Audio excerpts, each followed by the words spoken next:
This episode contains discussion of child abuse, child sexual abuse, grooming, suicide, domestic violence, and abuse.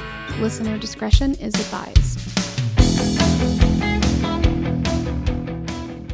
On July 20th, 2020, Gallatin, Tennessee 911 dispatchers received a phone call from Angie Solomon. He told them that his 18-year-old son Grant was lying in a ditch at the bottom of the parking lot and that his Toyota Tacoma had backed over him and dragged him down the hill.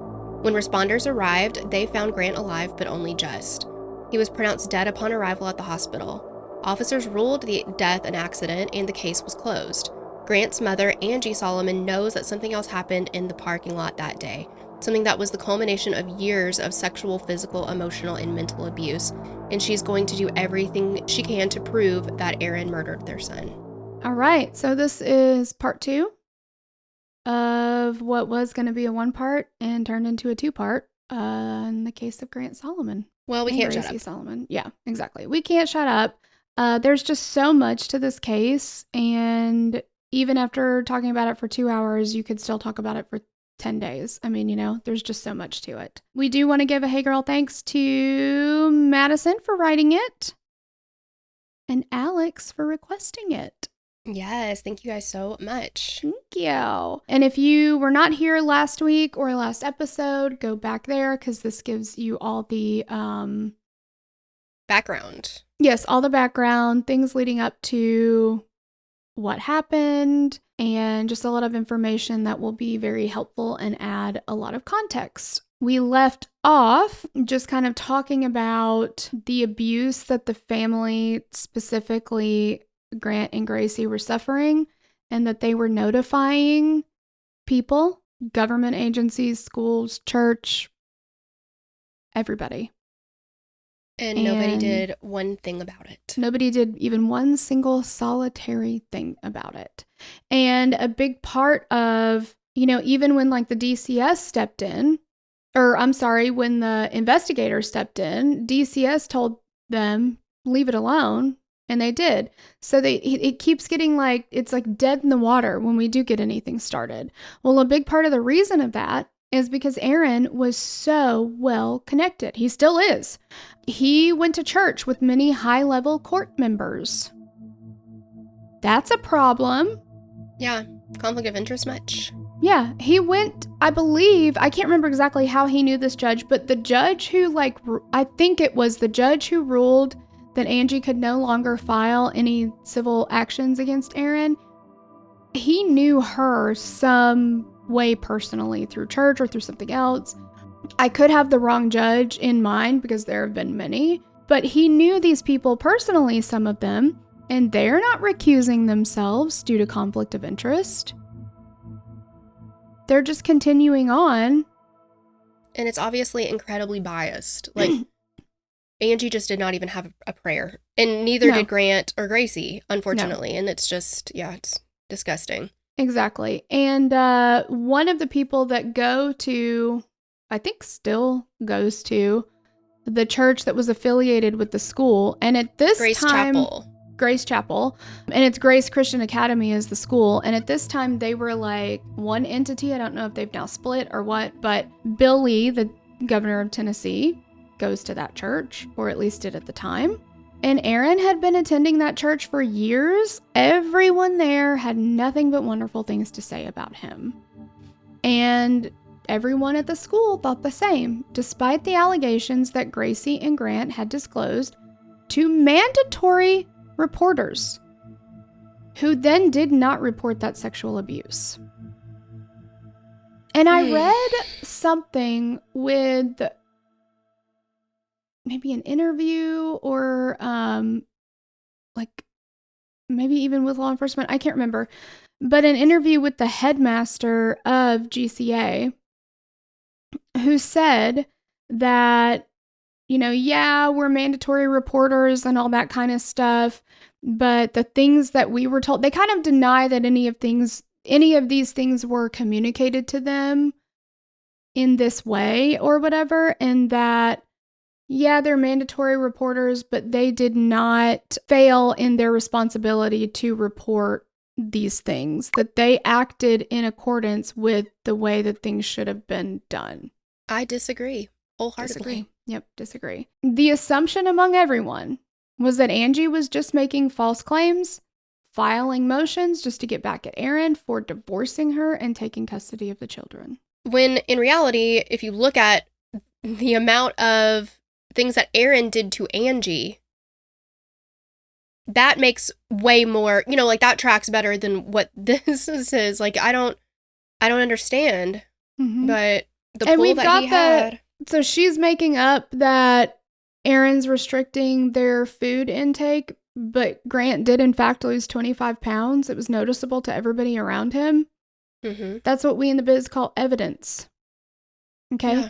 She's got things that are supporting the allegations that she's making. Gracie has things that are supporting the allegations that she's making. Those bruises on her thighs, you can see them. Yeah. I mean, it's so infuriating. Also, I feel like we should say again, just because, I don't know, but a lot of this information is coming from Angie and Gracie. So we don't know many of these things to be fact. So these are alleged according to them. The family was court ordered to attend family therapy, where Aaron had reportedly promised not to pick Gracie up from school anymore. On August 31st, he did exactly that. And as soon as she saw her father, Gracie ran to the elementary school headmistress's office, crying and texting her mother. And she told the headmistress, Rona Branson, about what her father had been doing to her. She was alleged to be dismissive of the claims, calling in the headmaster, Robbie Mason. Gracie said that Mason looked at her and said, "That's old news, Gracie. Now get in the car with your dad." Who in her life is fighting for her except for Angie?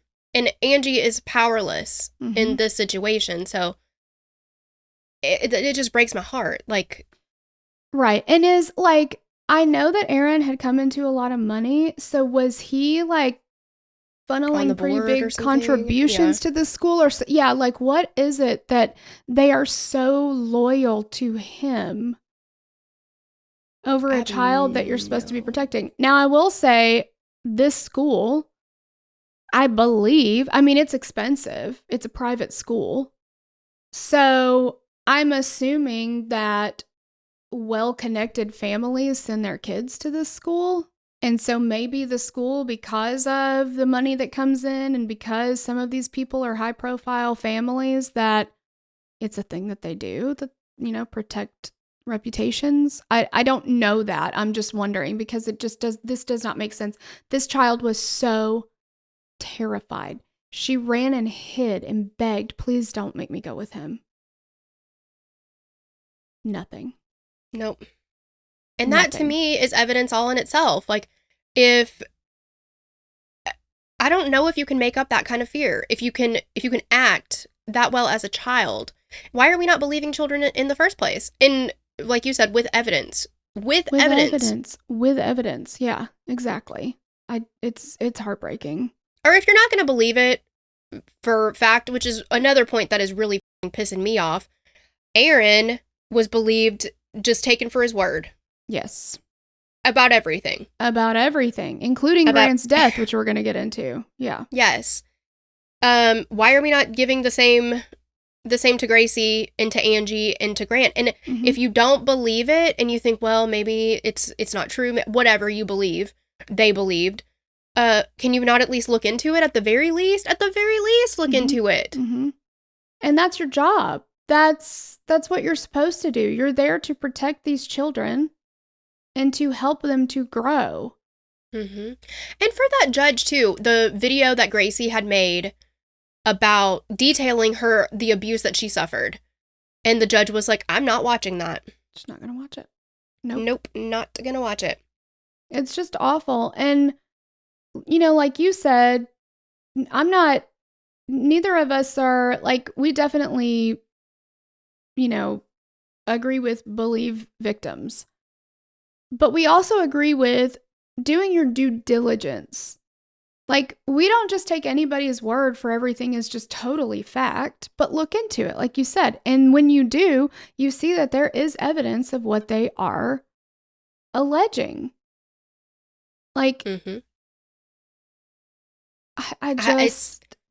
That's A, your job, and B, the least you can do in this situation. Exactly, the least you can do. On September 16th, the same judge who'd refused to watch Gracie's video testimony held a new hearing regarding custody. 2 of Grant's friends attended, planning to testify for their friend, but the judge would not allow it. Surprisingly, though, the judge agreed to watch the forensic interview that he'd refused at the prior hearing. Partially through, the judge stopped the video and said, "I've seen enough." He ruled that the children could stay with Angie, but then, literally 5 minutes later, once I think he reviewed this video in his chambers and said, okay, the kids are going to go with Angie. And then comes out into the courtroom and says, never mind, Gracie can go with Angie, but Grant has to stay with Aaron because Grant's a big boy and he can take care of himself. At this point, Grant is 6'2", 6'3", whatever. And he's bigger, but he's still a child. Yeah. He's a big boy. He can take care of himself. Well, if he's a big boy, then let him choose where he lives. Exactly. Yeah. If that's the mentality that we're having, then why won't you just let him be the big boy that he is and decide where he wants to go? It's just terrible. So shortly after... I'm sorry, but no, go ahead. None of this makes us look great. You know what I mean? This case is close to home here. We don't live that far. No. So it's not, and I hope to God that you always hope somebody, law enforcement, judges, whoever in the judicial system, whatever one time doing this is too much, right? But let's just hope and pray that this is the first and only time at the very least that this has ever happened. Now, do I think that is true? Unfortunately, no. But I'm like, oh gosh, this is terrible. And we're not coming out looking great here. And, it's so sad. It is. It's so sad. And how is it that this many people are covering up for one person? Because you hear about what? For what? And you hear about cover-ups and stuff, and it's well, that doesn't make any sense because this many people would have to lie or cover up or blah, blah, blah, and it doesn't make sense that this many people would do it. But that's what it seems like is happening. Well, and, I mean, it's all good because, we've covered Killer Sally recently. And, there are people in that show that have been character witnesses for who I feel was the abuser or the primary abuser in that relationship. And the same thing with Aaron.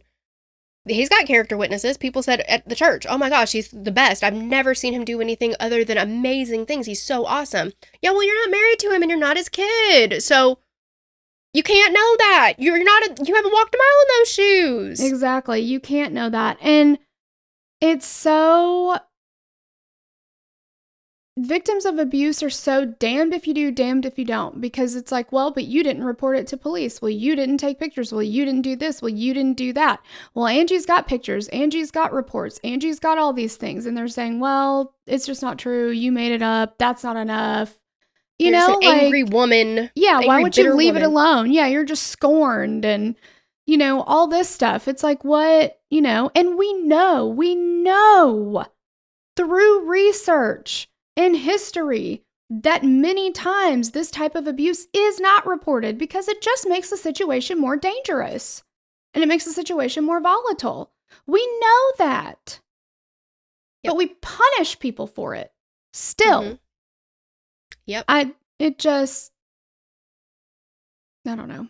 Shortly after this, both Gracie and Grant left their father's house running away to Angie's, and she couldn't send them back, she said, regardless of what the court said. In another unsurprising move by Grace Christian Academy, Gracie was called in by administrators and instructed to stop talking about her allegations of abuse. And after hearing about this, Grant was fed up. He refused to go back to school unless he could meet with the principal, Rona Branson, the one who'd already ignored Gracie's reports. And it might sound like, okay, so this kid says he's not going to come back to school. Well, if he doesn't come to school, then he's not playing sports for them. And they need him to play sports because he's one of their star players, right? So they agreed to this meeting and they met with him. It was Rona Branson and 3 other school officials, and reportedly, the group of administrators simply defended themselves, saying that they were just trying to keep Gracie from creating that bad reputation for herself. Better in the long run. Better in the long run. Well, and here we go again. This is victim shaming. Like, listen, I mean, I don't know if they said, yes, I'm sure it happened, but shut up about it. Or if they were like, we don't believe it happened, but also quit talking about it. But it's like, well, look how bad this is making you look. Look at what you're doing to yourself. Yeah. Stop. We don't talk about private stuff at home, okay? That's yucky. We don't talk about that outside of the home. It just doesn't look good. Okay, well, guess what? This isn't Bruno. You can talk about it. I know. And Grant never stopped advocating for himself, his mother, and Gracie right up until his death. And remember, he had just turned 18 at the time of his death. He was legally an adult. And he planned on using this advantage to help him speak for his little sister. Remember, he had always said once he turned 18, he was going to testify against his dad in some of these hearings. And he turns 18, and several weeks later, he's dead. Ugh. So let's talk about the inconsistencies, and there are many. Many. Many. So, okay, July 20th, 2020, the day of Grant's death. Angie immediately knew that this was no accident. There were so many strange things about Aaron's report of what had happened that day. Despite the inconsistencies and overall weirdness, police quickly ruled Grant's death as an accident, closed the investigation. However, the more Angie continued to look into what happened, the more things she found that clearly pointed to something very different from what Aaron said happened that day. So, during the 911 call, and again, I'm just going to reiterate, if you haven't listened to or watched episode 1 or part 1, this is going to be, I really encourage you to go do that, because we do play the 911 call in episode 1. Yes, yeah, and some of this is not going to make sense if you don't have that information. No. But in the 911 call, he continued to refer to the 3 men that were helping. Aaron never went down to the ditch to talk to or comfort his son. Talked about it in episode 1 too. One witness who saw the scene while the 911 call is in progress said that Aaron was pacing back and forth while on the phone at the top of the lot. Some say that they can hear other voices in the background of the 911 call. I've listened to it. I don't know how you feel. I don't hear anything. Do you hear anything? There was one time I hear him speaking, right? Of course, and he's like, yes. hey, like he's talking to somebody. There was one time that I was like, is that somebody else's voice? But no, I don't hear three men that are you're not hearing responses every time he's calling out, like none of that. No. I don't know. These 3 men have never been found, identified, or even proven to have been there. No one saw them but Aaron. Nobody saw them but Aaron, but we do know that somebody who came out into the parking lot or went into the parking lot or whatever after Grant's already underneath the truck, he didn't see how the truck got there, all these things. He doesn't see these 3 men either.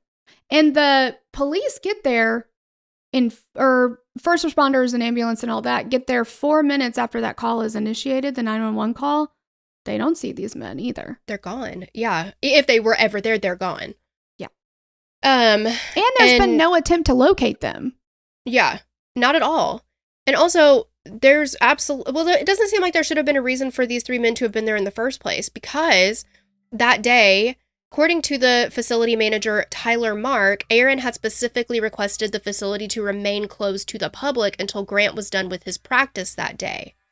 And this was not a typical protocol, but WPI agreed to honor Aaron's request. So why would there just be these 3 random people there? Exactly, because he made a big deal about, like in one of the, I don't know if it was an interview with police or who it was, but in one interview or in court or something, he was asked how many people were there that day. And he said, I don't know, I didn't like take a survey or anything, but you knew that nobody was supposed to be there because you specifically requested that. So wouldn't you have been surprised as hell that 3 men are just in the parking lot with you? Because when you look at everything, the only 2 cars in that parking lot are theirs initially. Like when he says when they pull in the parking lot, it's just the two of them because it's private. And like he was supposed to have a one-on-one practice anyway, but the facility can remain open during that time. But not today, it wasn't. It was closed. Mm-hmm. Yeah. It's insane. Like, did these men just slip through a seam in the wall and just appear? Like, I don't... Right. Aaron said that Grant had been grabbing his gear out of the bed of his truck when it started to roll backwards, and Angie was like, absolutely not. There is no way he would keep his good baseball equipment in the open bed of the truck. Absolutely not. I've never played baseball. I've never even played softball. I've never played pickleball. I know that's not the same. I've never played wiffle ball. We could play dodgeball. But from what I hear, if you are big into sports ball and you have a glove and you've got your bats and, all of this in like a bag or whatever, you're not just going to like leave it out in the elements, right? You're not just going to leave it out because this is in July in Tennessee, hot as hell. It was 90 degrees that day. And that's going to be something that we'll talk about in a little bit too. Yeah, but baking in the sun. Baking in the sun. Or what about a random rain shower that happens? Exactly. You're just not going to leave your shit out like that. You just won't. Yeah, this is expensive equipment. Like if you can spend over $100 on a fucking pickleball paddle, I don't know how much you can spend on baseball stuff, but that stuff stays in a temperature controlled environment. I'm sure he did not even keep that bag in the garage during the summer or the winter. I'm sure he brought all of that inside because it's temperature controlled. That's very important. Things shrink or things expand in heat all of those things. Yeah, it was not in the bed of his truck. So then he said, he was next to the truck because he's getting it out of the passenger side door. Well, then how did the truck run over him from behind? Like there is absolutely no way that could have even happened. Yes, exactly. The lot where the incident took place was on a bit of a slope, and at the top of the slope was the building. And Aaron said that he and Grant were parked directly in front of the building beside one another. Grant's truck was found in the ditch at the bottom of the slope, with the front end pointed down in the ditch and the back end sticking up out of the ditch and onto the sidewalk. And Aaron alleged that the vehicle had rolled down the slope, hitting the ditch so forcefully that it bumped back up and out towards the road. But the thing is, and remember, tons of rocks, right? And they're not boulders, but they are not small pebbles. They are big old rocks. There was hardly any damage on Grant's truck, only a back bumper that had been pulled off. And apparently this was reported by Toyota to be normal, that the Tacoma's bumpers would damage or fall off with like just a little bit of damage to it. Mm-hmm. And this ditch is pretty ditchy. And it was ditchy enough that if the truck bed struck the bottom, it didn't seem to make sense that it would just roll out towards the road. There were no marks on the grass, indicating that the tires had rolled over it. There were, however, tire tracks leading from the sidewalk area to the ditch. It looks like, if you look at the picture, it looks like, as soon as I saw it, I was like, absolutely not. It looks like somebody took that truck, drove it into the ditch because it's this way. This is the momentum and the motion that it looks like is happening. But if you look at the wheels, the front wheels, they're turned this way, like that. If it rolled straight back... With nobody in it, by the way. With nobody in it. He had to park it. So, I mean, maybe if he'd done, if he had to turn in that way and left it that way, but then it would have not rolled straight back. The wheels... Yeah, those tires are turned so far to the side. What it looks like is that somebody drove it in. I mean, that's what it looks like. Completely. Absolutely. And there's nothing coming down. If his body was underneath this truck rolling down the asphalt 60 feet, there'd be blood. He would have had road rash. He would have had little pieces of gravel embedded in his skin. My son... took a tumble going around a curve on our sidewalk on his bike or whatever. He just kind of leaned over a little too far, was going a little too fast. Down he went. He scraped his knees up. He was going a mile an hour. He's a little kid on a bike with training wheels. That's how fast he was going. And He fell, he scraped, he stood up, and he had those, those little bitty bits of rock and like the dirt kind of like embedded in his little knees where he scraped them. Yep. Ooh. And Grant has none of that. There's no blood leading down. Nothing. No. The position of Grant's body was an immediate red flag to Angie as well. So if Grant had in fact been standing at the back of the truck, like let's say Aaron's first account of it, if he was standing at the back of the truck and it had rolled back and over him, he would have likely been dragged down the slope head first on his back. But Grant was found face up with his head facing the building. So he had somehow, if this is an accurate depiction of what happened, he had done a complete 180 with his body because his head should have been facing the other direction. And flipped. Like, yeah, it's just... Yep. And Grant at the time was approximately 6'3" and 210 pounds. It would have been nearly impossible for his body to reposition itself in that way underneath his truck. No. And he's tall, like, he's taller than the truck.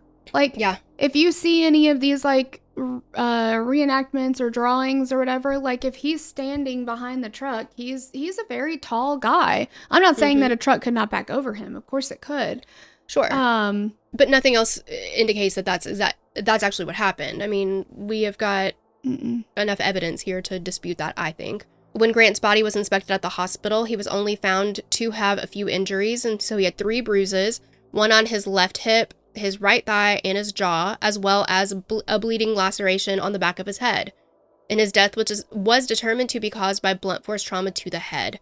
Grant had no abrasions, like we talked about, no road rash that should have occurred. I mean, like you said with your son, like, he got road rash from falling off his bike. Yeah. And oh, go ahead. Well, I was just going to say, he also didn't have any burns. And he had just driven, 50 minutes or so to get to this facility in Gallatin from Franklin. And he was parked a very short time. It was like they had just gotten there. And so then he gets out of his truck to go get his shit, to go inside. It runs over him, and there's not one burn on his body. His clothes are also pristine. Yeah. His body is actually pristine. There's the blood on the back of his head and like in his like hair a bruise a little here bit. And there. Yeah.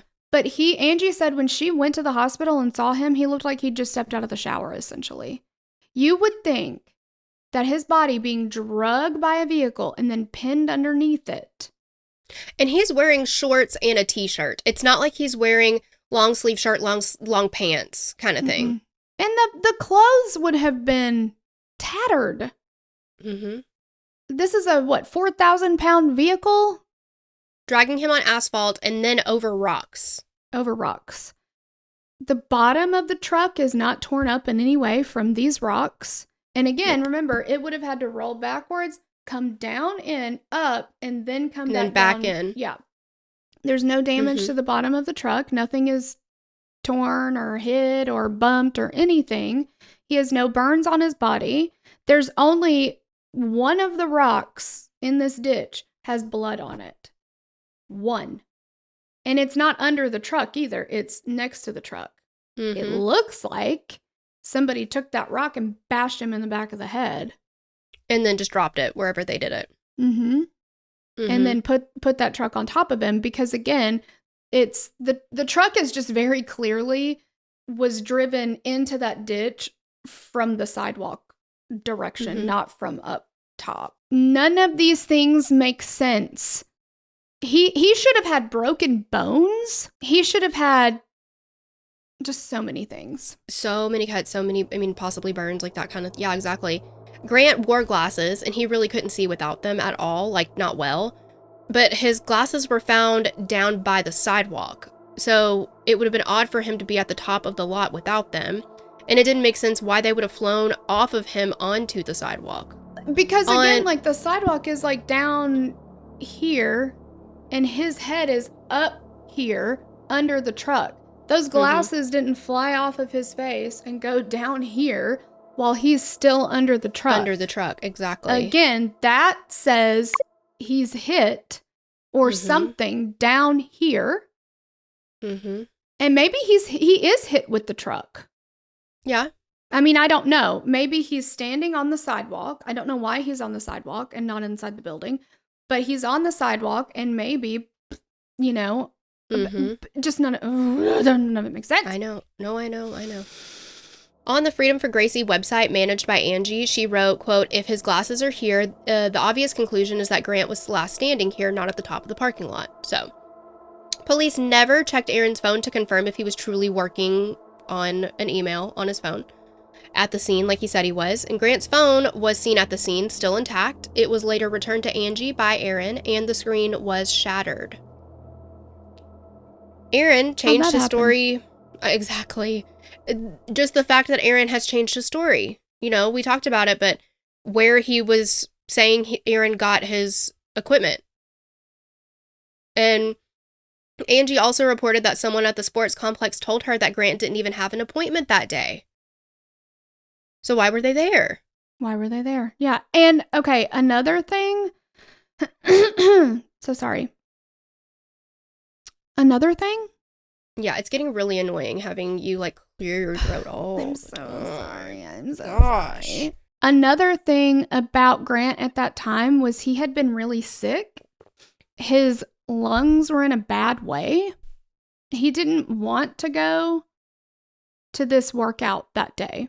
He didn't feel up to it. He didn't feel like he was going to, because they were like working on and like, I guess, testing some of his like stats, like how fast he could pitch. And like, I don't know all the correct terms or whatever, but it, excuse me, he didn't want to go. He didn't feel like he was in good enough shape.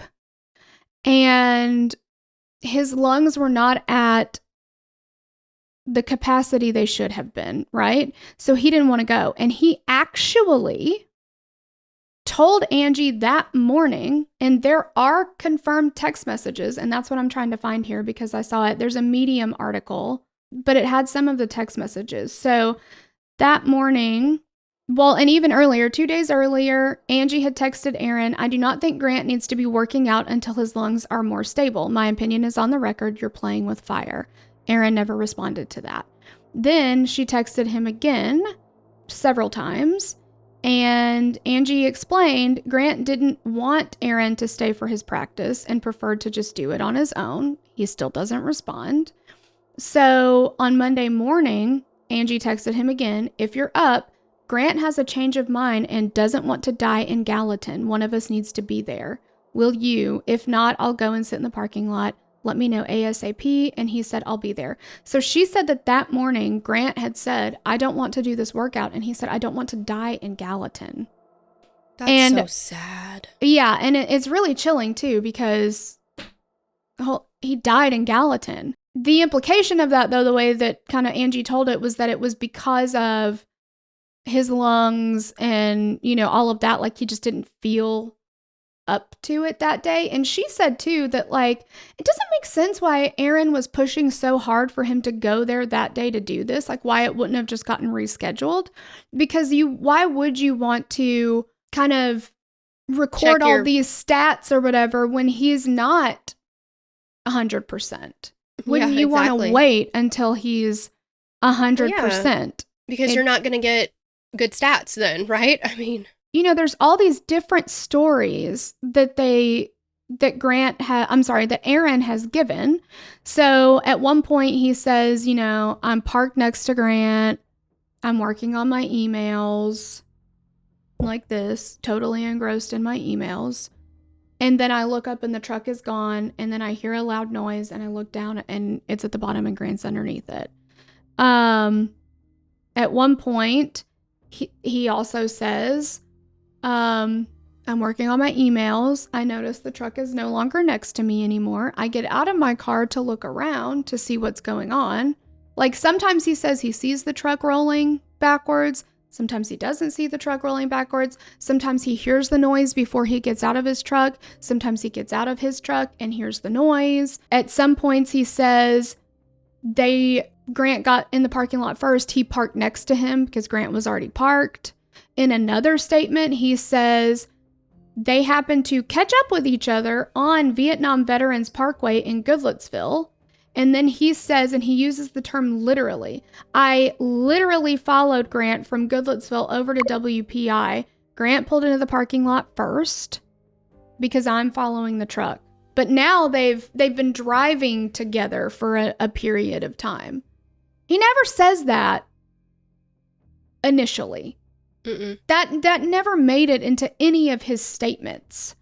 And it's interesting that he uses the word literally. Okay, if you and I we're going to the same place and we somehow end up on the same road, even though we're coming from two completely different places, and I tell somebody that, I just don't know that I would be like, I literally was following her. Like, literally, I was driving directly behind her. Right. Why do you need to use the word... That's literally weird to say that. Yeah, why do you need to use the word literally if that is in fact what happened? And I know people use literally... I use literally a lot, but that's a weird way to use it, don't you think? I think so. Yeah, definitely. And he also says at one point, just kind of these strange uses of words, but he also says at one point that, I don't remember exactly when this was, it might have been at Grant's memorial service or something, but he says something like, and I was actually grieving or something like that. Do you remember this? It was, he says something like, and I was really grieving. I was grieving and I really was. Or I think I do remember something like this. Yeah, people thought I was grieving and I really was. And It's like, why do you feel the need to say that to nobody's... Like, who are you trying to convince? Yes, nobody's questioning whether or not you were grieving. But he knows that people don't think that he was, right? Or there's some rumors or whatever. But it's just strange to be a parent of a child who's been tragically killed in an accident and be like, no, I actually was upset. I actually was grieving. Yeah, that is so bizarre. Isn't it? Like, it just, I don't know. According to one emergency room form, Grant was trying to stop his truck from rolling and it rolled over him, so he was trapped under the vehicle. None of that goes together. Mm-mm. Like, how does he know that? Because in so many of the stories, it's like, oh, well, I saw the truck rolling backwards. I didn't know Grant was under it. I get out, whatever. Or I look up and the truck is already gone. Now he's saying that Grant was trying to stop it. Like, how does he end up underneath of it? How does he end up underneath of it? And especially if in one of his stories, he's getting it out of the passenger side of the car, because everybody that knew Grant knew that he wasn't keeping that stuff in the open bed of the truck. And his truck did not have a cover on the back. There wasn't like a camper top on it. And then also, he doesn't sue Toyota for this malfunction that allowed the truck to roll backwards. And Go ahead. No, you go ahead. Well, I was going to say, in fact, after this incident happened, after Grant's death, Aaron drove Grant's truck around. For months. For months, he drove it. And he somehow convinced an insurance claims adjuster that the vehicle was totaled even after he drove it for that long, and that it needed to be scrapped. There was no, like we talked about earlier, there was no evidence of any damage, no obvious damage to the truck for it to be totaled. Mm-mm. But fortunately, Angie was able to get in contact with the scrapyard before the truck was scrapped, and she claimed it. They also... I think Angie had somebody like check. Oh, yeah, truck. absolutely. She had forensic testing done. Yeah, to see if the piece, I don't know what this piece was, but there's some kind of piece that would have had to have been malfunctioning. For it to roll backwards onto him in park. The way that it did. This was a 2015 Toyota Tacoma. It has one of the highest safety ratings of any truck on the market. It was new. It wasn't like it was a 1983, vehicle that had been through a lot of stuff. I mean, it's only 5 years old at this point. And that part was confirmed to not be broken or malfunctioning.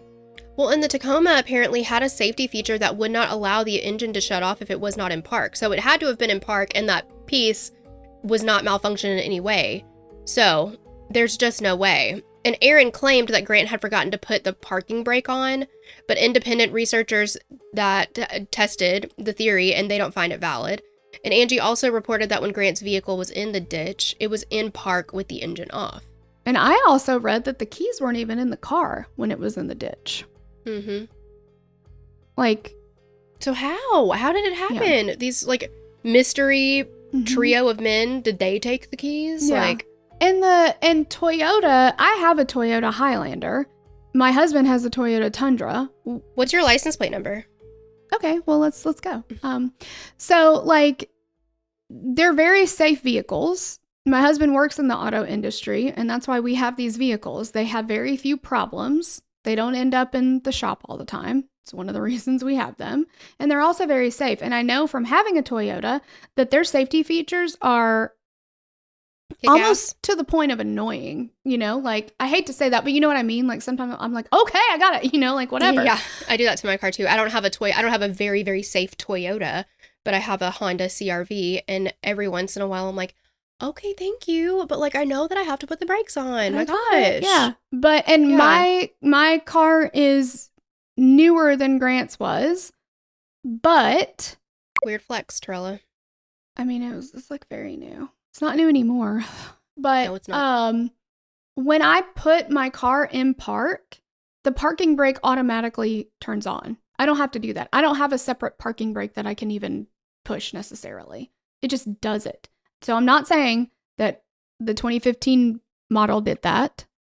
But I believe the Highlander and the Tacoma are on the same frame, and because they're similar size. So it's like, that's their version, their truck version of this SUV, vice versa. The Tundra is on the same frame as their Sequoia. It's their bigger SUV. So like, I don't know. It's just, they've got so many safety features. They're rated very highly in safety. And then he didn't turn around, and you'd think, again, that he would have sued Toyota.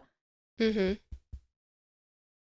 If it was a malfunction, or if there should have been a recall on it and there wasn't, or whatever the case may be. Exactly. Because there is an actor, gosh, what is his name? Why can't I think of his name right now? Is it Anton? Oh, I can't think of his last name. I feel so bad. He was in, let's see, I think he was maybe in an X-Men movie or something, but he was definitely in Along Came a Spider and Hearts in Atlantis. But Anton Yelkin, he had, if you see him, you might know who I'm talking about. But I think it was like 2017, 2016, maybe a little bit later than that. I don't remember exactly when. But he was like in his 20s, and he had a Jeep. I don't know what kind of Jeep, but he had a Jeep. And he put it in park, and he was trying to open the gate to his house. And somehow, I don't know how, it was a recall that was on this Jeep, but it came out of park or something, and it rolled into him and pinned him up against the fence, and he passed away. And there's evidence to prove that this was a malfunction. It was a recall that they should, it was in need of being fixed, or maybe they hadn't released the recall. I don't really know what happened, but I know that they admitted that it was some malfunction on the Jeep. So, right. Yeah. And none of that is confirmed. And in fact, it's confirmed that there was no malfunction. Yeah, exactly. And he takes no steps, And maybe he would say, and for somebody who is that litigious, and maybe he would say, well, I've already got all this money, but it's not about money. Like, it's also like, if that really is what killed your child because of a malfunction, it should be about the principle. Like, we need to do something and make sure it doesn't happen to other people. That's what I was gonna say, to save other people from that fate. And then, like, if you look at the inside of Grant's truck, everything that was in it is still perfectly in its place. Cups in the cup holder, all his baseball equipment was in the back seat. And it's all right where it would normally be. None of it is shifted around. None of it is knocked into the floor. Jostled around about. Yeah, I mean, I am not a good driver, and I will admit it. I need to be better about it, but I just also am, I'm completely joking when I say this, but I am a woman, which means that I personally suck at driving. That's just who I am as a person. It's a complete joke, but still.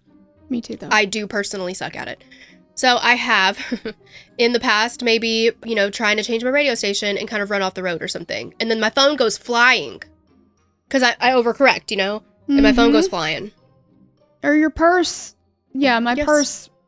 Something in the back seat. I had a bunch of watermelons in my back seat or in the back of my car for a while. I forgot to take them out.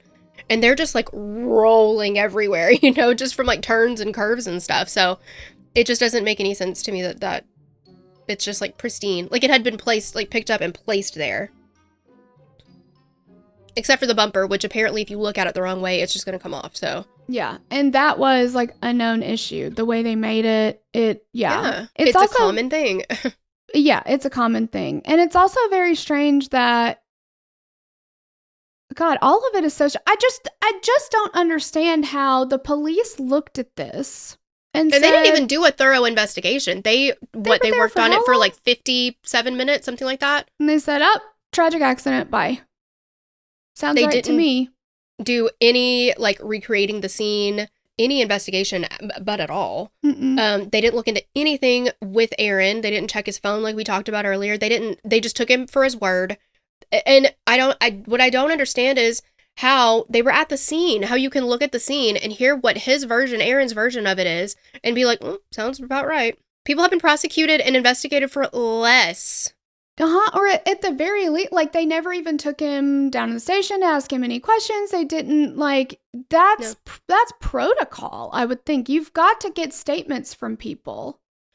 Try to track down those 3 guys that were there, like. And that was never done. There was never anything that's like, okay, we need to figure out who these guys were. They didn't ask around to anybody. They didn't do any of that stuff. And it took them 50 minutes to determine that this was in fact exactly what Aaron said, even though everything at the scene screamed that it wasn't. There should have been some evidence on the asphalt. The asphalt looked perfect. There should have been some evidence on Grant's body. His body looked relatively perfect. There's no broken bones. There's no burns. There's no nothing. There's no blood coming all the way down this parking lot. And the tire tracks they go this way. The tire tracks go over the sidewalk and into the ditch. There are no tracks coming down this way. Right. And Angie said that she had Life 360 on the app or on their phones, and it showed that Grant wasn't at the top. He was down at the bottom on the sidewalk when he was struck. Mm-hmm. And reportedly, Angie, Grace, and the rest of the family who loved Grant believe the following is what really happened that day. So they think that Grant was standing on the sidewalk by the road, like you talked about, as a possibility, when Aaron drove the Tacoma over the sidewalk, hitting Grant intentionally. Grant would have fallen back, striking his head on the rock, and Aaron pulled the truck up and over his son. And this would explain many of the inconsistencies found in Aaron's account. Grant also, according to Angie, every time he got somewhere, and again, like Grant was a youngin', right? Compared to us, I guess. So where we might send a text message to somebody when we arrive somewhere, the kiddos are snapping each other on Snapchat, right? So he not routinely, without fail, every time he got somewhere, wherever he was going, he would snap her. And she never got anything that day. And if he gets there around 8:40, if he gets there around 8:40, and the practice wasn't supposed to start till 9, he would have had plenty of time to snap her. And supposedly, Aaron calls 911 at 8:43, 8:44? Mm-hmm. That's only a couple minutes. So why would he hurry up and get out of his car, get his gear, and get in there? Like, he would have done what he always does, which would be sit in his truck, snap his girlfriend, whatever, because he had plenty of time. It wasn't like he got there at 8:57 and he's got to get out of the truck immediately. Yeah. Like, it's just, I just don't understand why the police didn't okay, these are the things that always happen. Yeah, that he does. And we've heard this in missing persons reports and stuff too. Well, they ran away. They left on their own. They've never done that before. And this evidence to support this. Yeah, they've never run away. They've never talked about running away. And for holidays or for this or for that, they are always here. I always hear from them. I always this, I always that. They always do this. And they're just like, man, well, not this time. They just ran away. Can that happen? Sure, it can happen. But why can't we just look into it? Exactly. Like, at the very, very, very least, out of all of this, because everything that we talked about, the alleged abuse, the way that this crime scene went down, rather than just saying, okay, that didn't happen, or okay, this is how it happened, Why don't we just look into it? Because that's your job, and it's the least you could do. Mm-hmm. And 50 minutes? That's pretty much enough time to fill out the paperwork. Like, you don't even have ocular time. pat down. Absolutely. Just you don't have enough time to do what needs to be done in 50 minutes. If you're going to actually investigate, it would take that long just to get him down to the station and begin an interview process, which they never did. Right, exactly. I mean, it should have taken, from what I have heard from that podcast that we listened to about the 2 retired police officers, that they said it's something like that, 4 or 5 hours. Absolutely. Yeah, because you have to go through everything. Like, there's protocols that are involved. And it's not quick. No. And the thing is, okay, so despite all of this, all of the alleged abuse by Aaron against Grant, Gracie, and Angie, the case remains closed and Aaron Solomon remains a free man. And on May 12th, 2021, 14-year-old Gracie posted a video she made on YouTube. It's 18 minutes long, but she talks about the sexual abuse she suffered from her father and how she doesn't even want to call him her dad anymore. One of Grant's friends posted a video supporting Gracie, explaining what she'd seen happen throughout the years. Aaron, of course, filed defamation lawsuits against Angie and a group of Gracie's friends, saying that all of the allegations made in the videos were false. Grace Christian Academy denied knowing anything about the complaints of abuse. Now, since Grant's case has taken social media by storm, many of the people involved have made statements about their quote-unquote involvement, while others have actively avoided the topic. Steve Berger, the founding pastor of Grace Chapel, said that the church, quote, fulfilled their reporting obligations. And this pastor, who has also reportedly preached in the past that sexual assault claims had to have at least 2 or 3 witnesses. I feel like I know we've heard that somewhere else. Was it I watched the Hillsong documentary? Oh yeah. Did. What didn't he say that too? That, like, absolutely, yes. It's got to have 2 or 3 witnesses or it just simply doesn't count. When has that ever happened? Yeah, what crime has 2 or 3 witnesses? Exactly. Name one. I'll wait. Yeah, exactly. Like, what person is going to be like, I'm going to sexually assault you and let me bring 3 other people into this room so that this can be verified at a later date? Yeah. Like, what? Maybe they could get it notified too, like a notary, you know? Exactly. Notarized. Not notified, notarized. Berger publicly exclaimed how he felt he was being, quote, canceled and had to close his Twitter account. Or X account, I don't know what you call it now. Oh, right. That's so sad for him. So sorry.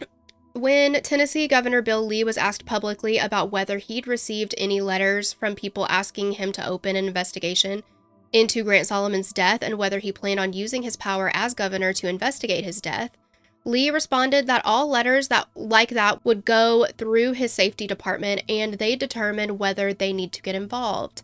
And Lee said he trusted them to report back to him.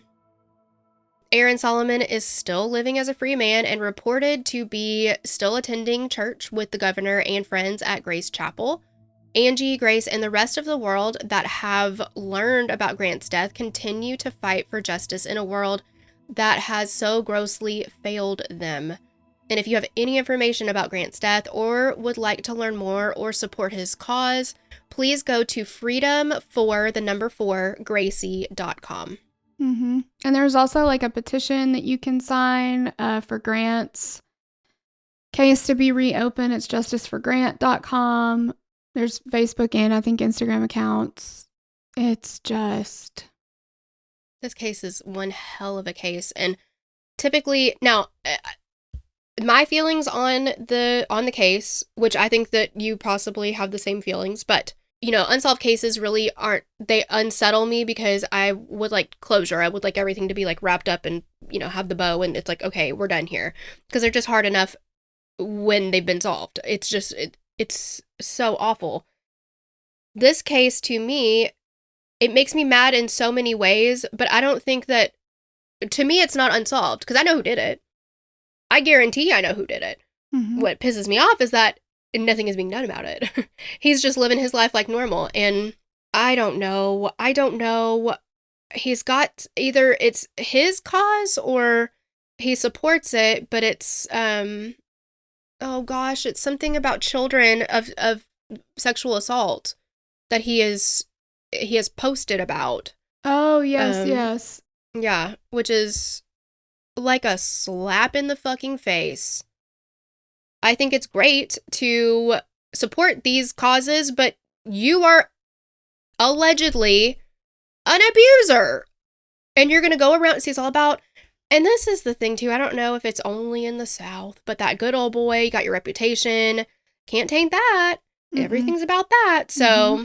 And, you know, I mean, like the Murdoch case. It's all about the name. It's all about the reputation. It's all about the presentation to the world. We've got it all together.